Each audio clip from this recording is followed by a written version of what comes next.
वहाँ पे रोप वे बनाया जा रहा है, किस तरह से देखते हैं उसे? देखो, हम तो लोगों के साथ हैं वेरी क्लियर। और ये गवर्नमेंट का जो तरीकाकार है, जिन्होंने ये गंडोला की पॉलिसी दी है, ये वहाँ की बेरोज़गारी और वहाँ में इंतशार फैलाने के लिए। लेकिन लोगों को शाबाश है, कटरा के लोगों को और पिट्ठू और पालकी घोड़े वालों को और वहाँ की युवा रायपुर सभा को, सारे लोगों ने वहाँ अपना स्टैंड लिया और उस पर स्ट्रगल की। और हम पे पिछली दफ़ा भी गए थे, जब वो बंदे अंदर हुए थे, हमने छुड़ाए। तो इस बार मैं आपको पता सबको कि मेरे बच्चे का वो लिगामेंट का ऑपरेशन था, उस चक्कर में दिल्ली था, तो मेरी बात द्वारा ऐसा मसला बन गया। जब मैं वापस आया, फिर मैंने डिप्कॉम साहब को फ़ोन किया कि इनको बंदों को छोड़ो, इनका कुछ करिए और मैं आपको मिलूँगा। कल की डेट मैंने को दी थी, मिलूँगा।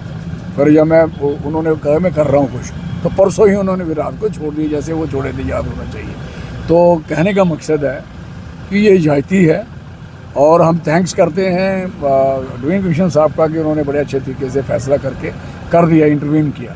लेकिन यहाँ तक सवाल है गवर्नमेंट का, और ऑनरेबल हिज एक्सीलेंसी एलजी साहब को कहेंगे कि कोई ज़रूरी नहीं है ऐसे फ्यूल के कामों को कोई आप एक प्लानिंग करेगी। माता रानी के वैष्णो देवी कि आप कितने पहाड़ को कितने चीरे चीरे करोगे, कितने टोटे करोगे पहाड़ों के। कोई आस्था है हमारे लोगों की, हम लोग पूजा पाठ करते हैं और लोगों से ज़्यादा करते हैं, और हमें पता है हमारे लिए माता रानी हमारे लोगों के लिए क्या है। और इस तरीके से अगर माता रानी के साथ आप वो छेड़छाड़ ऐसी करोगे तो पूरा का पूरा पाप है, सीधी सी बात है। और दूसरा नंबर, लोगों को बेरोज़गार करना, कारोबार उनके छीनने, ये कहाँ की इंसाफ है। दिस इज़ वेरी इनजस्टिस और हम इसकी सपोर्ट कर रहे हैं। मैंने कहा हम पूरी सपोर्ट आपके साथ है। तो कल हम गए तो दोबारा हमें रोक लिया, आपको पता है तो क्यों रोका? मसला हल हो गया। रोकने का मकसद, इतनी तकलीफ क्या है, डर किस बात का है? क्यों डरते हो चौधरी लाल सिंह से और कांग्रेस पार्टी से? क्या बात है, वो नहीं जा पाएंगे। और हमने कहा ये नहीं होगा कि बाहर हम रुके रहेंगे, अंदर आप कटरा वालों को मारोगे। अगर ऐसी हालत होगी तो फिर हम इसका और अदर दूसरा स्टेप लेंगे। तो कटरा के एमएलए ने आप पर आरोप लगाया कि वहाँ पर आपने भीड़ को उकसाने का जो वो काम किया था। हमने बहुत काम किया जिससे गंडोला ख़त्म होए, गंडोला ना लगे, राइट। और हम इन चीज़ों की परवाह नहीं करते। I never care for that. हमारा काम है, मैंने अगर बोल लिए हैं तो लोगों को मेरे पे घराव भी करना चाहिए, मुझे मेरे से हिसाब भी लेना चाहिए। अगर लोग यहाँ तक पूछ नहीं सकते for the mean of that, फिर जाके एक्सप्लेनेशन देनी बात थोड़ी है। इसलिए हम इनके साथ हैं, सहयोग है पूरे इनके साथ। क्या देखते हैं कि कांग्रेस की लीडरशिप को क्यों रोका जा रहा है वहाँ पर जाने? कांग्रेस की यही तो पार्टी है आप जो बची है, दिस इज वेरी क्लियर, और बाकी तो है नहीं। तो साहब गंडोला तो था ही, लेकिन लोगों का एक और वहाँ पर था कि आरती में जो बैठने के पैसे लिए जाते हैं, गरीब जो लोग हैं जो वहाँ पर नहीं अफोर्ड कर सकते पैसे, वो आरती में नहीं बैठ सकते।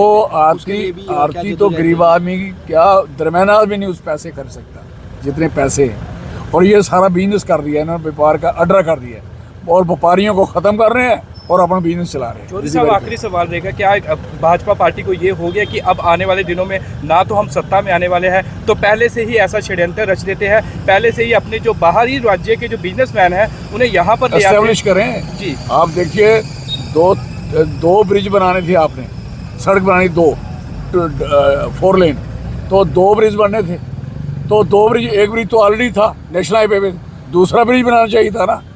वो सड़क पे बीच वाला ब्रिज तोड़ने का क्या मतलब है? बीच वाली सड़क बर्बाद करने का क्या मतलब जी?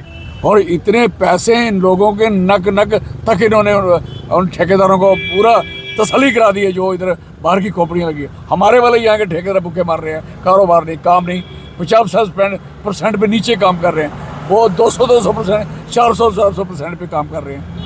जुगल किशोर के पोस्टर भी वहाँ पे लगा दिए गए, लापता के, मिसिंग के। तो किस तरह देखते हैं, भारतीय जनता पार्टी का कोई भी नेता सामने नहीं आया, ना ही केंद्रीय मंत्री डॉक्टर जितेंद्र सिंह का कोई भी ट्वीट आया। ओ देखो साहब, उनको वोट आप डाल देते हो किसी और तरीके से, जब वोट मेरी तरह लेने हो तो फिर जाने पड़ता है।